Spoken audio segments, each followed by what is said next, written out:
بسم الله الرحمن الرحيم قل أطيعوا الله وأطيعوا الرسول রে আমার বান্দা বন্দীগণ দুনিয়ার সরজমিনে এমন একজন মহামানব প্রেরণ করিয়াছি, এমন এক মহান নেতা প্রেরণ করিয়াছি, এমন এক মহান নবী আমি প্রেরণ করিয়াছি।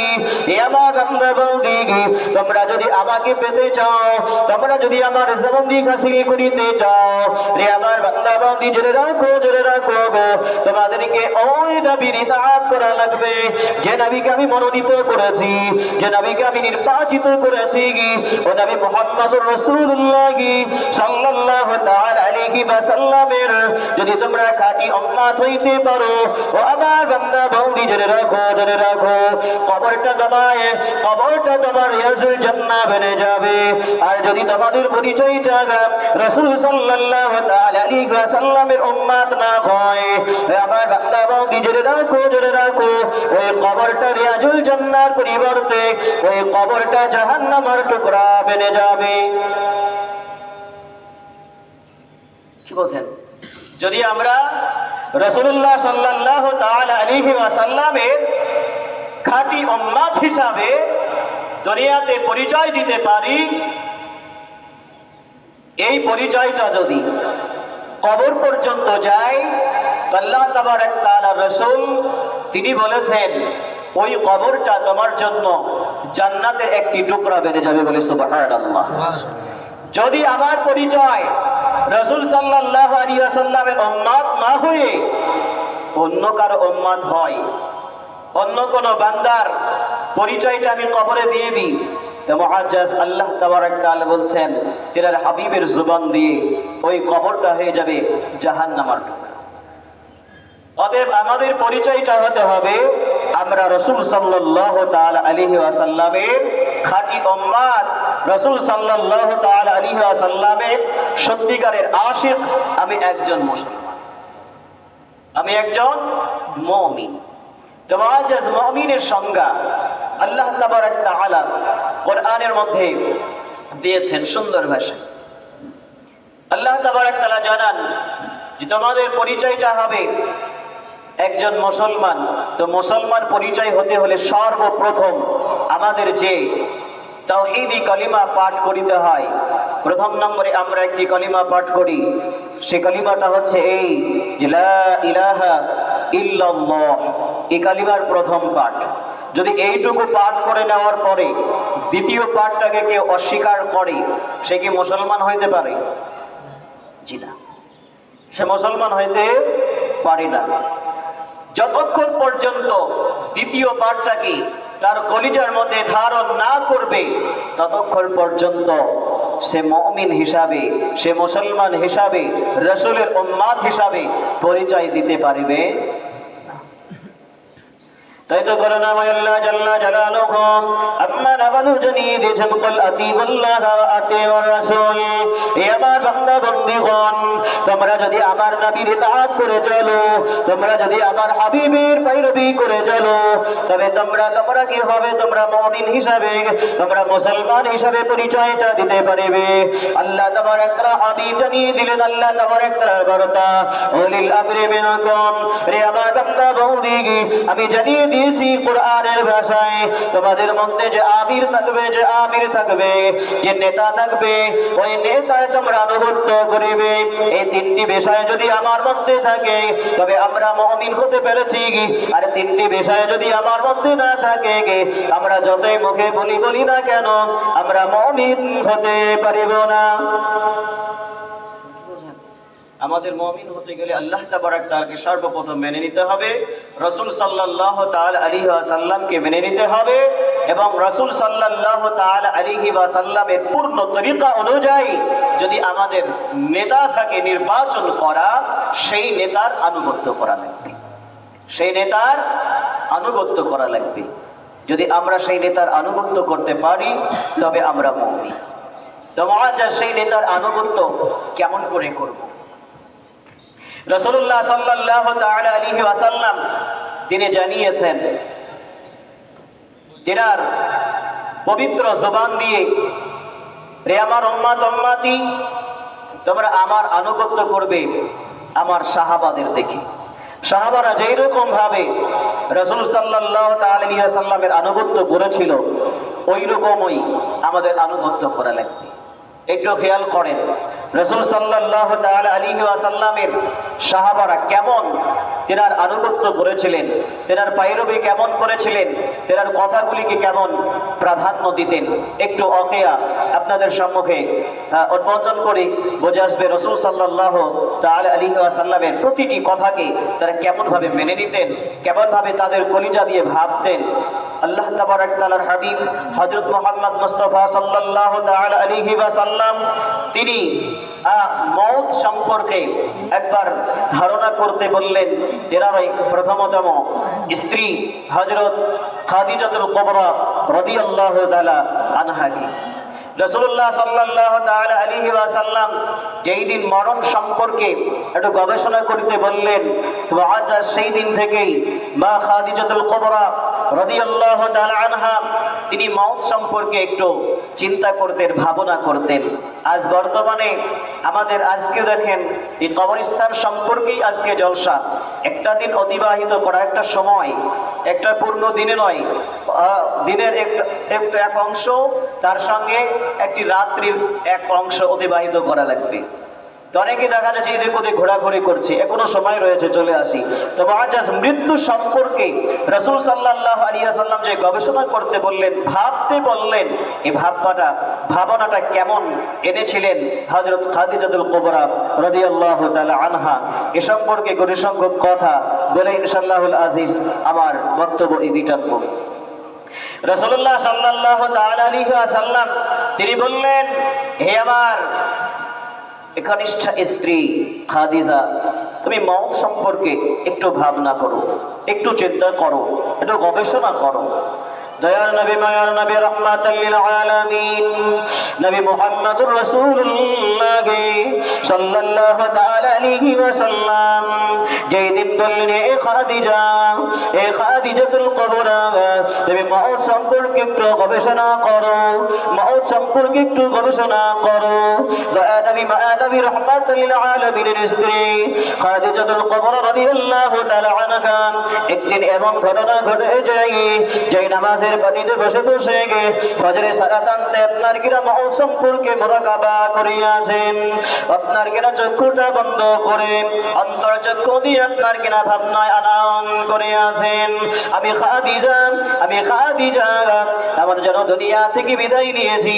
আজরাইল আলাইহিস সালাতু ওয়াস সালাম এসে আমার রূহটাকে কবজ করে নিয়েছে। খাদিজাতুল কুবরা রাদিয়াল্লাহু তাআলা আনহা এমন আপনার কিনা ভাবনায় আনয়ন করিয়াছে, যেই নামাজের পানিতে বসে বসে আপনার কিনা মৃত্যু সম্পর্কে ভাবনা করিতে রয়েছেন। তিনি চক্ষুটা বন্ধ করে দেখেন, আমি খাদিজা আমি যেন মৃত্যুবরণ করিয়াছি। আমার গোসল করানোর জন্য কেউ যেন কি করছে, পানি গরম করিতে রয়েছে, কোলের পাতা দিয়ে পানি গরম করিতে রয়েছে। কেউ বা আমার জন্য বাজারে কাফন আদায়ন করিতে গিয়েছে, কেউ বা এমন করি ঝাড়ে কাঁচা বাসটি আমার জন্য কর্তন করিতে রয়েছে, কেউ বা মাইকে আমার জন্য এলান করেছে। বিবি খাদিজা রাদিয়াল্লাহু তাআলা আনহা এমন করে মওত সম্পর্কে ভাবলেন, মৃত্যু সম্পর্কে ভাবলেন। এমন করে ভাবতে ভাবতে অন্তর্চক্ষু দিয়ে যখন গবেষণা করিয়াছেন, আর খাদিজা রাদিয়াল্লাহু তাআলা আনহা কান্না করিতে শুরু করেছেন। এতটাই কান্না করিতে শুরু করেছেন, কান্না করিতে করিতে করিতে দেখা যায় খাদিজা রাদিয়াল্লাহু তাআলা আনহা আপনার কিনা যেই নামাজ থেকে, নামাজের পানি থেকে যেন কখন গড়াগড়ি দিয়ে মাটির মধ্যে ধরায় গড়াগড়ি করিতে করিতে কান্না করে। খাদিজা রাদিয়াল্লাহু তাআলা আনহার এখন কান্না দেখে মা ফাতিমাতুল জহরা রাদিয়াল্লাহু তাআলা আনহা, মা ফাতিমাতুল জহরা রাদিয়াল্লাহু তাআলা আনহা তিনি বলেন, ও আম্মা জান, আপনি কান্না করিবেন না, কারণ আপনার কান্না আমি সহ্য করিতে পারি না, আপনার কান্না আমি সহ্য করিতে পারি না। খাদিজা রাদিয়াল্লাহু তাআলা আনহার কান্না থামাই না। খাদিজা রাদিয়াল্লাহু তাআলা আনহা যেমন আপনার কেন কবরের জামানায় বাড়ি দিয়ে দিয়েছেন, খাদিজাতুল কুবরা রাদিয়াল্লাহু তাআলা আনহা তিনি ভাবেন আমার রোগটা কবজ হয়ে গিয়েছে, আমার যেন কাফন করানো হচ্ছে, আমার যেন গোসল করানো হচ্ছে, চারজন আমাকে কাঁধে করে লইয়া এমন করে কবরস্থানে চলে যায়, কবরের মাঝারে আমাকে রেখে দেয়।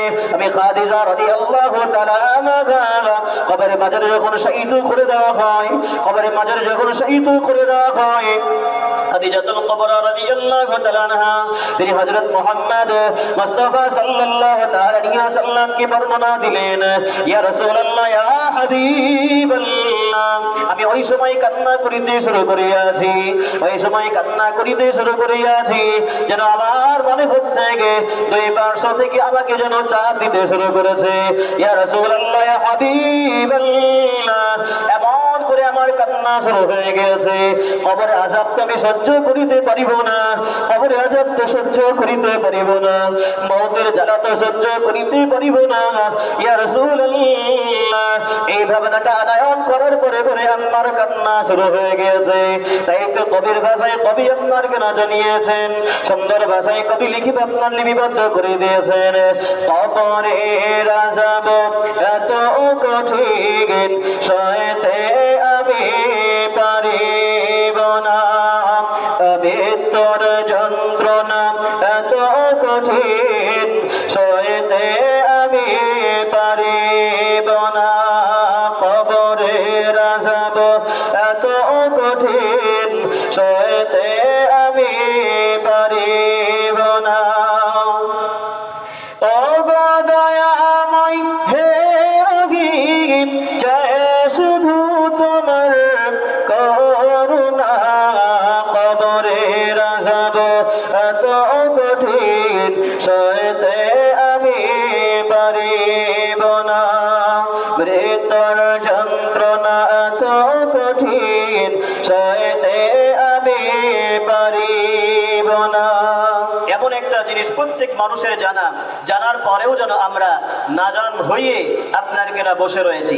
প্রতিটা মানুষের নারী পুরুষ নির্বিশেষে সকলের জানা যে খাটিতে করে আমরা আপনার কেনা ইহজগৎ ছেড়ে পরজগতের জামানায় বাড়িতে বসে খাটির কথা আপনার কেনা কবির ভাষায় কবি জানিয়ে দিয়েছেন, মসজিদের পালকি খানা আসবে দারে দারে সবার জানা, মসজিদের পালকি খানা আসবে দারে দারে সবার জানা, ভোরের পাতা আর গরম পানি শেষ গোসল দেবে তা জানা, গোসল শেষে ওই সাদা কাফনে, গোসল শেষে ওই সাদা কাফনে শেষ বিদায় দেবে তা জানা।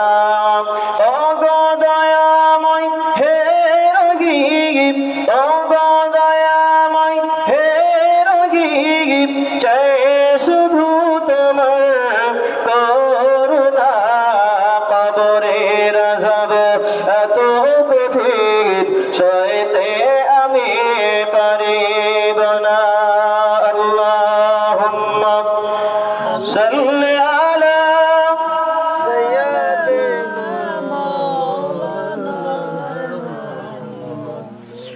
وعلى آل سيدنا مولانا محمد সাল্লাল্লাহু তাআলা আলাইহি ওয়াসাল্লাম। তো মুআজ্জাজ, এই কবরের আযাবকে সম্মুখে রেখে বিবি খাদিজা রাদিয়াল্লাহু তাআলা আনহা এতটাই কান্না করছেন যে কান্না করার কারণে আপনার কেনা নামাজের বাড়ি থেকে যখন ধুলাই গড়াগড়ি, খাদিজা রাদিয়াল্লাহু তাআলা আনহার কান্না যখন থামেই না, খাদিজা রাদিয়াল্লাহু তাআলা আনহার কান্না যখন থামেই না, মা ফাতিমা জাহরা রাদিয়াল্লাহু তাআলা আনহা ডাক দিলেন, ও আব্বা হুজুর, আপনি তাড়াতাড়ি করে বাড়িতে আসুন। দয়া নবী মায়া নবী রাহমাতুল লিল আলামিন যখন আপনার কিনা বাড়ির মধ্যে পৌঁছে গেলেন, রাসূল সাল্লাল্লাহু তাআলা আলাইহি ওয়াসাল্লামকে বলেন, রাসূল সাল্লাল্লাহু তাআলা আলাইহি ওয়াসাল্লামকে বলেন, খাদিজাতুল কুবরা রাদিয়াল্লাহু তাআলা আনহা বলেন, ইয়া রাসূলুল্লাহ ইয়া হাবিবাল্লাহ, আমি আজকে আমার কান্নাটা থামাইতে পারতেছি না।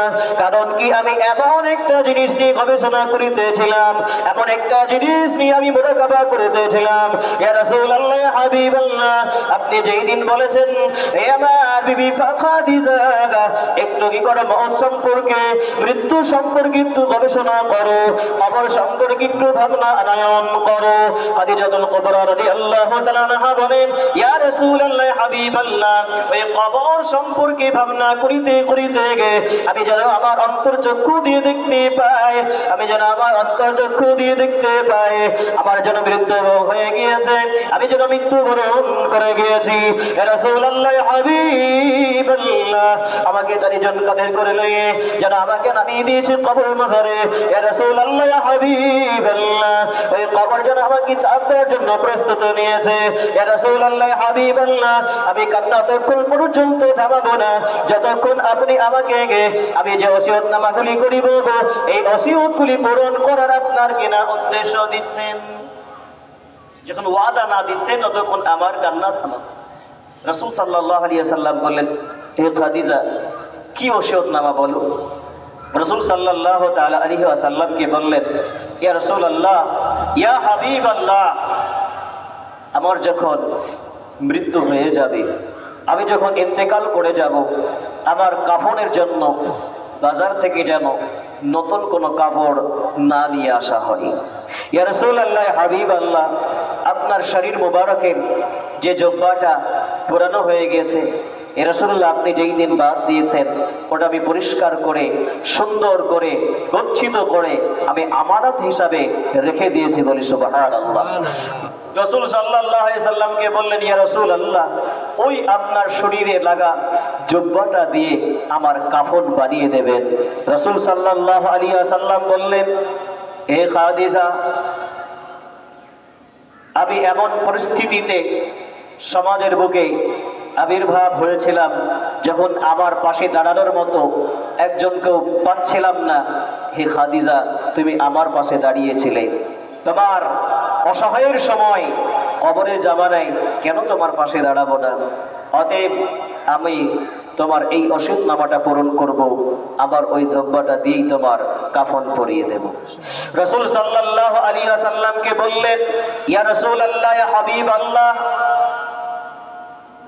আমাকে যখন কবরে নামাবেন তার পূর্বে আপনি ওই কবরে নেমে আপনার শরীর মোবারকটা একটু বুলিয়ে দিয়ে আসবেন, কারণ কবর যেন সংকীর্ণ না হতে পারে আপনার বরকতে, বলে সুবহানাল্লাহ।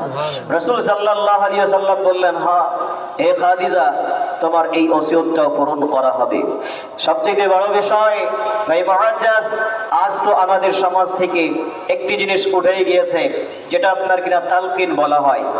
কবরের পাশে দাঁড়িয়ে দাঁড়িয়ে তালকিন করাটা প্রায় উঠে গেছে বললেই চলে। দয়ার নবী মায়ার নবী রাহমাতুল লিল আলামিনকে বিবি খাদিজা রাদিয়াল্লাহু তাআলা আনহা জানিয়ে দিলেন, ইয়া রাসূলুল্লাহ ইয়া হাবিবাল্লাহ, আপনি অতক্ষণ পর্যন্ত আমার কবরকে ছাড়বেন না, অতক্ষণ পর্যন্ত আমার কবরের কাছ থেকে চলে আসবেন না যতক্ষণ মুনকার নাকিরের প্রশ্নের উত্তরটা আমি না দিতে পারবো, বলে সুবহানাল্লাহ। দয়ার নবী মায়ার নবী রাহমাতুল লিল আলামিন নবী মুহাম্মদুর রাসূলুল্লাহ সাল্লাল্লাহু আলাইহি ওয়াসাল্লাম জানিয়ে দিলেন, ও খাদিজা, সকলে যদি তোমার কবর ছেড়ে চলে আসে, আমি রাসূলুল্লাহ তোমার কবরটা ছেড়ে আসবো না। দয়া নবী মায়া নবী রাহমাতুল লিল আলামিন এমন করে বিবি খাদিজা রাদিয়াল্লাহু তাআলা আনহার কবরের কাছে দাঁড়িয়ে রইলেন। আল্লাহ তাবারক তাআলার অনুমতি ক্রমে মুনকার নাকির যখন আসবে, এমন অবস্থায় আল্লাহ তাবারক তাআলা মুনকার ও নাকিরকে আল্লাহ তাবারক তাআলা জানিয়ে দিচ্ছেন, ও মুনকার নাকির, আমার খাদিজার কবরে তোমার যাওয়ার কোনো দরকার নেই, কারণ যে খাদিজা কবরের কান্নাটা দুনিয়াতে হায়াতে জিন্দেগি থাকিতেই কান্না করে নিয়েছে, এমন করে নাকি কবরে মাঝারে আর তোমার কান্না লাগবে না, আর তোমার কান্না করা লাগবে না। অতএব খাদিজার যে প্রশ্ন উত্তর আমি স্বয়ং আল্লাহ তাবারক তাআলা দিয়ে দিচ্ছি বলে সুবহানাল্লাহ। তো মুআজ্জাজ এই কবরের প্রশ্নের উত্তর যদি স্বয়ং আল্লাহ তাবারক তাআলা দিয়ে দেন, তাহলে বোঝা যায় কি তার কবরের মাঝারে আর কোনো ভয় থাকে? কেবল ভয় আর থাকে? তো মুআজ্জাজ এই কবরের কান্নাটা আমাদেরকে দুনিয়াতে থাকতেই কান্না করে যেতে হবে। যদি কবরের কান্নাটা যদি না করি, তো মুআজ্জাজ আমাদেরকে কবরে কান্না করা লাগবে। এই কবরের কান্নাটা এমন পরিস্থিতি হবে সেই দিন আপনি আফসোস করবেন। আজকে আমাদের আফসোস হচ্ছে না, অনেকের দেখা যায় আমাদের আফসোস নেই, কবর সম্পর্কে ভাবনা নেই, ওই জিন্দেগি সম্পর্কে আমার ভাবনা নেই। যেই দিন আল্লাহ তাবারক তাআলা আমাকে ডাক দেবেন, আমার জীবনটাকে সংকীর্ণ করে দেবেন, আমার রূহটা যখন কবজ হয়ে যাবে, তখন আপনি আমি সকলেই নারী পুরুষ নির্বিশেষে তখন এমন আফসোস করবো আর বলবো ইয়াকুলু ইয়া লাইতানি কদ্দামতু লি হায়াতি, ইয়াকুলু ইয়া লাইতানি কদ্দামতু লি হায়াতি।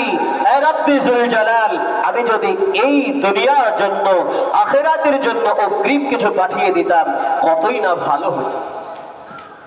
কতই না ভালো হতো এই জামানার জন্য যদি অগ্রিম কিছু পাঠিয়ে দিতাম। তো মুআজ্জাজ ওই জামানার জন্য পাথেয় কিছু সংগ্রহ করে আমাদেরকে অগ্রিম পাঠিয়ে দিতে হবে। ওই জামানার পাথেয় হচ্ছে সর্বপ্রথমেই সমস্ত ইবাদতের পূর্বে আপনার ঈমানটাকে মজবুত করে নিতে হবে। ঈমানটা হবে এই যাহা কিছু হয় আল্লাহ থেকে হয়, কোনো বস্তু থেকে হয় না, এটা আপনার কলিজায় জাগানো।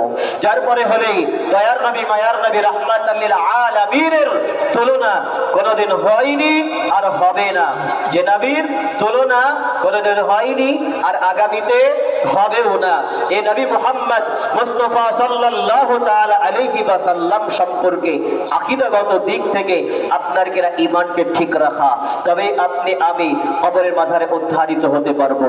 যদি মুহাম্মদ সাল্লাল্লাহু তাআলা আলাইহি ওয়াসাল্লামের পূর্ণ আদর্শকে মেনে নিতে পারি, রাসূল সাল্লাল্লাহু তাআলা আলাইহি ওয়াসাল্লামের সাহাবারা কখনো নামাজ ছেড়ে দিতেন না। আমাদের সমাজে দেখা যায় কিছু নামাজ ছেড়ে দেয়। রাসূল সাল্লাল্লাহু আলাইহি ওয়াসাল্লামের সাহাবারা আপনার